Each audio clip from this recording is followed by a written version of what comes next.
No, the only thing that I said you couldn't change per the rules of the discussion was the monetary aspect. It's going to cost $15 plus tax. That's the problem. Is it's $15 per person. We understand that part. So we know that's all I'm saying. Is it gets we're not changing that. Understand math. Yeah. Understand math. We're not changing it. If the suggestions that we said today, that we make the changes. And what was yours, Bobby? Your biggest change? Oh God, I don't remember.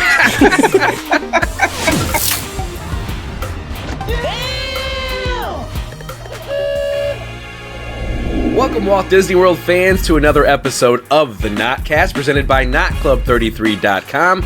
We're talking Walt Disney World again today, of course, and we're back to Genie Plus. But this time, we're not going to just rag on it like every other show in town. We're going to tell you what we think you can do to improve on this platform. My name is Steve Rhodes. Today with me, I have Pat Neistat. What's up? Becky Wells is here. Hola. And the one of us who's actually recently used this thing, Bobby Burchin's the Disney Cynic in the house. I'm sorry, Miss Jackson, but I am for real. I think you've done that one before. What, you've done Sure, that that's a before? repeat. Yeah. Repeat. Have I? Shameful. I went back and looked. Hey man, Shameful. it's all right. You You guys just go all the way back and look. Nobody's mad. Not There's every not a episode, chance. no. But Nobody's mad at that's 3 Outcast. weeks. Nobody's mad at Outcast. 3 weeks. Oh my gosh. But I will say what a lot of people seem to be mad about is Disney Genie Plus, the new paid FastPass service at Walt Disney World. Hashtag transition. Yes, it was very smooth right there by yours truly. $15 and tax, which makes it $15.98 per person, gets you air quotes I honestly unlimited. didn't realize it didn't include tax. Oh, it What didn't. A bunch of So shit. $16 basically. I mean, I'm not surprised. I just didn't even think of that. Yeah. So, air Wow. quotes unlimited fast passes or lightning lane selections, but you don't get any of the headliner attractions. We've talked about this before in a previous episode. Check the card, and it will tell you all about what you get and what you don't get. There's 8 headliners, 2 at each park that aren't included. But other than that, your regular FastPass Plus rides are still included in this service. Couple of caveats: you can only do one ride once. So if you really like to ride Big Thunder and you use your Genie Plus on it, you can't go back and ride Big Thunder without standing in the standby line. So caveat there. We know the pricing. We know that you don't get the headliner attractions. You can only do one reservation every 2 hours. There's a lot of things that go along with this Genie Plus that, quite frankly, have irked a lot of people. Bobby, your recent show on the Cynics on Disney podcast, subscribe wherever you podcast, you guys talked about this in depth. Since you're the resident expert on the topic, why don't you let us know what you liked about it, if anything, and what you would change to make this thing better? So don't forget to subscribe, rate, and review our show. Yes, do that, because that actually helps the algorithm. The podcast out. Yes, that's and correct. this show. And here too. Yeah. Just all of it, all of our Not Club 33 offerings. So the refreshing thing was that it was nice to have FastPass back. I will say that. In whatever limited, bastardized form that it was, I did appreciate the ability, because I timed it, literally 14 minutes and 30 seconds from the moment that I stepped into the FastPass or the Lightning Lane queue for Rock and Roller Coaster to getting off the attraction. So that's pretty damn quick, because that includes the pre-show. Yeah. That includes getting onto the ride vehicle, and then for it to inevitably sit there for 30 extra seconds, and you don't know why. So, I mean, it was refreshing to have that kind of experience back. But then of course you immediately, like you said, I don't understand why taxes are involved with this thing. Like, I know for a fact in the state of Florida, this is a service. Like, they're not supposed to charge taxes on services. So this is bullshit that they're charging me taxes on top of that. I don't know. Anyway. It's a ticket add-on, I'm sure. It's not classified as. I mean, so I guess like in one of the ways that I would kind of improve the system is, I guess, kind of have one, really two. The first one would be to not make every freaking attraction a lightning lane attraction, because they don't need to all be like the Disney Junior show over by the Walt Disney walkthrough thing, One Man's Dream. That does not need to be on a lightning lane, but literally everything is at this point. So, it devalues everything from a lightning lane perspective. It forces you to use it on something like the Muppets, which I love the Muppets, but it does not deserve to have a lightning lane pass attached to it. So, like, taking some of those things away and just making the short lines ones the short line ones, I think that would improve it a little bit. The second thing is either completely get rid. I have a question. Real quick Go ahead. for you, Bobby. The merge points, are they how they were with Fast Pass? Like, is it still like on Rock and Roller Coaster where you just get dumped in the pre-show and you have to elbow your way to the side by the door? Sort of. Is it going to be completely freaking useless, and then, or do they then reroute you again? So I think it's even more people per regular rider for the lightning lane. So like our whole I have heard that. Our whole pre-show thing for Rock and Roller Coaster was all lightning lane people. Then like a couple of single riders. So like that's what's extending the wait times on something like Rock and Roller Coaster and Tower of Terror. I'll just I'll be blunt about that one. Thank you. But the Star Tours merging point was a little bit sooner, and same thing with Toy Story Mania as well. Those were a little bit sooner than I was expecting. Okay. So you do get merged in a little bit early, but like I said, they kind of quote unquote make up for that with letting so many more Lightning Lane people on per every other guest or whatever. I know it used to be 100 to 10 or something like that. 100. It was that kind of ratio. It may be a little bit more, like maybe closer to 200 for all I know. I really don't. The other thing that I would kind of ask Disney to do is either remove the AI thing that gives you the suggestions completely from it, or make it better. Because immediately at one point it said, hey, go visit Slinky Dog Dash at 1 o'clock because that's when it has an average wait time. All of a sudden, an average wait time of 30 minutes turned into 80 minutes. Well, was that part of a lightning lane, or was that just a suggestion? That was just a suggestion for me to go. Genie? And that's a different show, the regular Genie versus Genie Plus. I'm just worried about the Genie Plus. Yeah. So but that's a component to it though, because you are paying for. You don't pay for the Genie. Some of those No, but the regular Genie version doesn't get the same recommendations as the Genie Plus one does, from what I understand. Like the regular Genie is going to tell you to go ride, Alien Swirling Saucers and the Muppets and Disney Junior. It's not going to tell you to go ride Slinky Dog Dash. I think the consensus that's the difference. I think the consensus on the Genie itself is just to ignore the Genie suggestions and use the tip board, just so you can see the wait time and judge for yourself. Because do the opposite of what it's suggesting. Yeah, because it's pretty much trash. To the suggestions. So how many everybody listens to it. So you used this on a Sunday. What was the crowd level like in the park that day? I would say medium high. It was pretty crowded, but it wasn't the most crowded I've ever seen. And you got to the park around 9:30. Right. But and what time did you leave? Drop around 3:30 somewhere in there. So you had 6 hours, and how many selections were you able to make for Genie Plus? 3. Oh wow. Okay.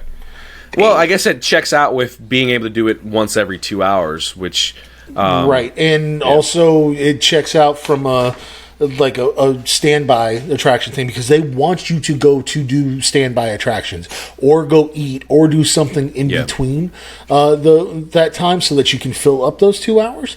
But it, like I said, the guidance. I think people are listening either too much to it and all flocking to one attraction, which is basically killing any opportunity that you had for that shorter wait time anyway. So to Becky's point, maybe if it says go do Toy Story Mania, go do Millennium Falcon instead.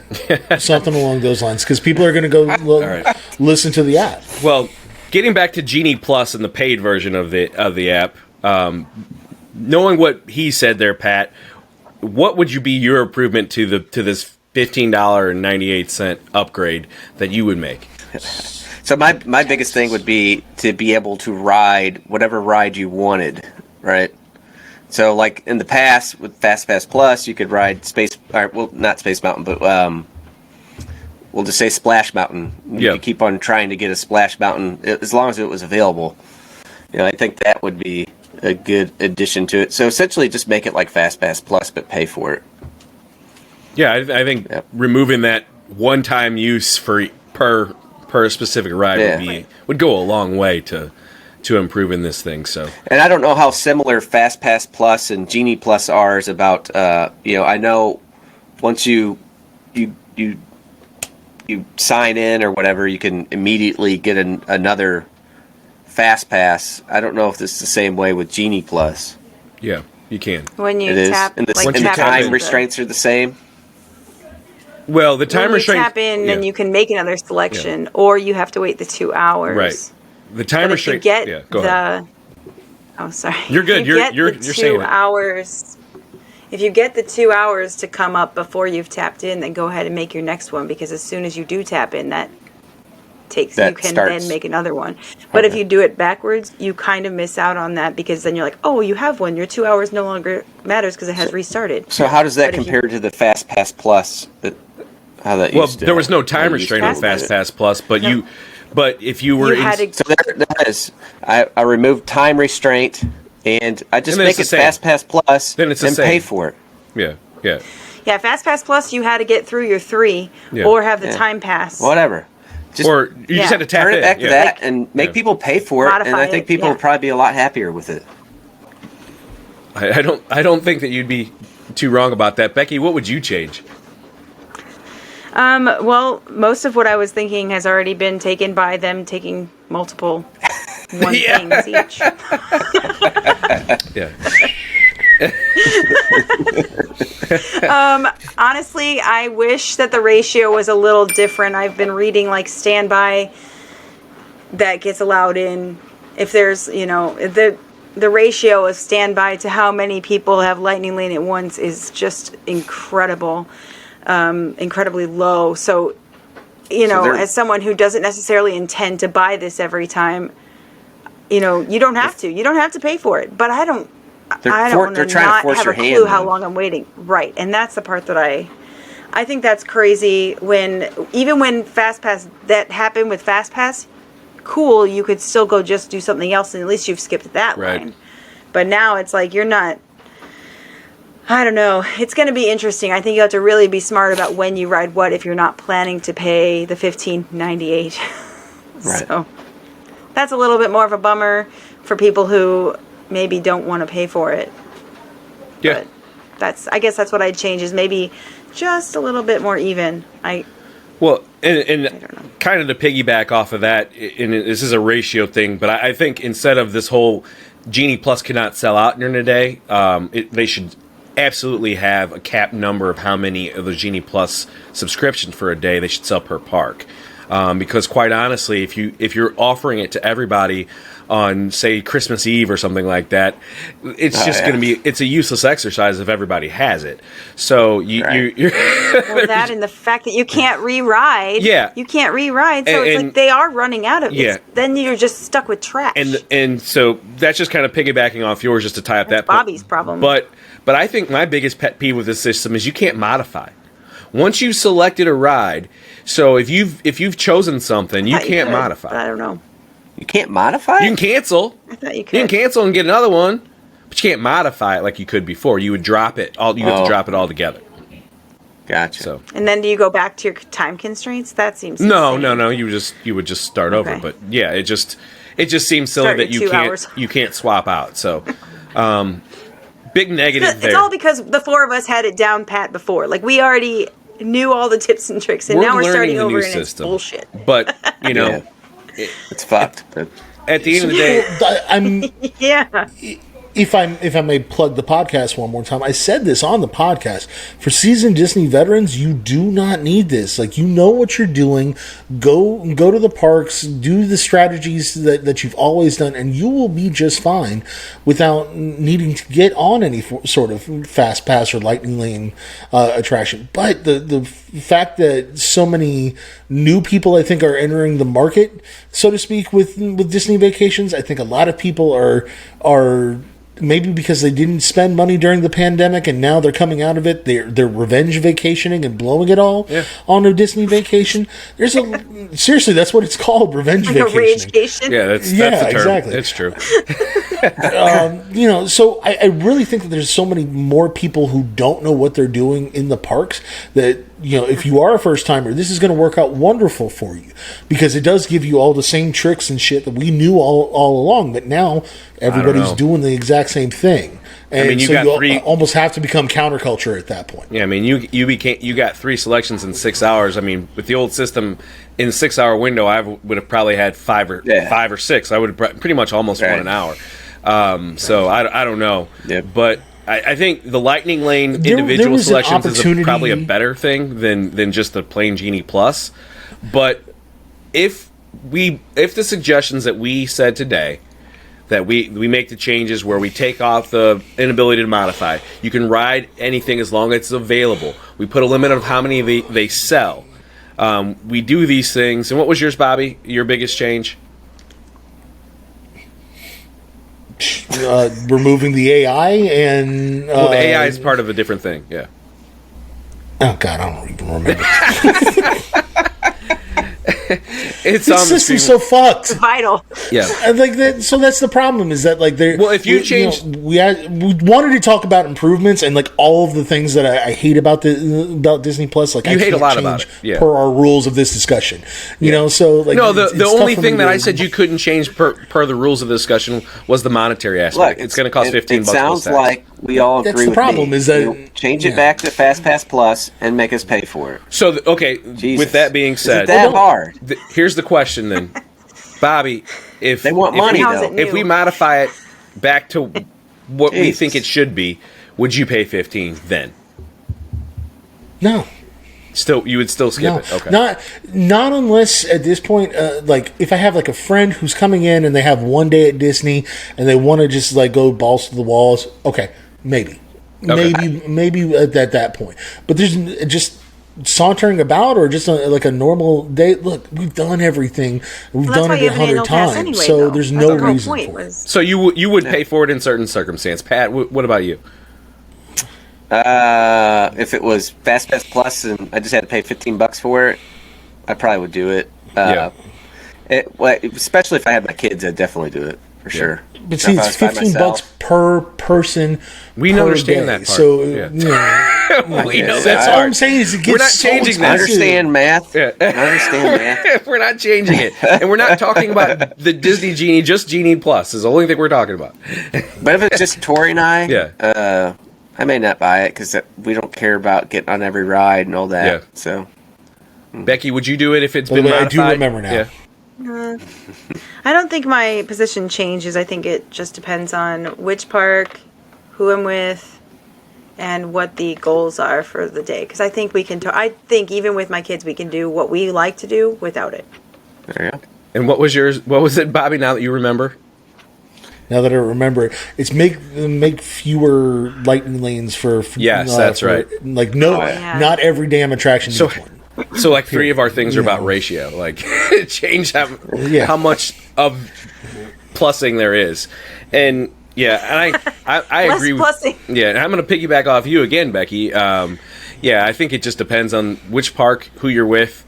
Me and my family probably. I think I said it before. I probably use this Magic Kingdom. Even as it currently sits, I probably get into Magic Kingdom if it's fairly busy that day. Maybe at Hollywood Studios, never at Epcot, never at Animal Kingdom. But if it was modified, I might be more willing to use it if I had could use it on attraction I like more than once. I mean, that's the dumb rule. That's like the dumbest thing. Yeah, that's real dumb. Yeah. Well, let us know. All right. It's all dumb. You guys at home, Boo. if you guys like any of our ideas to change this, are you going to use the system as it stands? And what do you think about Genie Plus in general? Hop down in the comment section below and let us know what your thoughts on the thing. While you're down there, hit the like button if you liked the video. You made it this far, you might as well smash that like to let YouTube know that's a pretty good video and more people should take a look at it. And if you like us, please consider subscribing. It's free to do, and it really helps the channel out and get those notifications turned on. As Bobby was motioning down there, smack that bell icon. For everybody here at Knot Club 33, little housekeeping, forgot to tell you at the beginning of the show. We are off next week for Thanksgiving, so you won't see us. We'll be back in December, maybe talking a little holiday at Walt Disney World. So stay tuned for that. Have a great Thanksgiving. Don't get any arguments with your family, and we'll see you a week after Turkey Day. Peace out.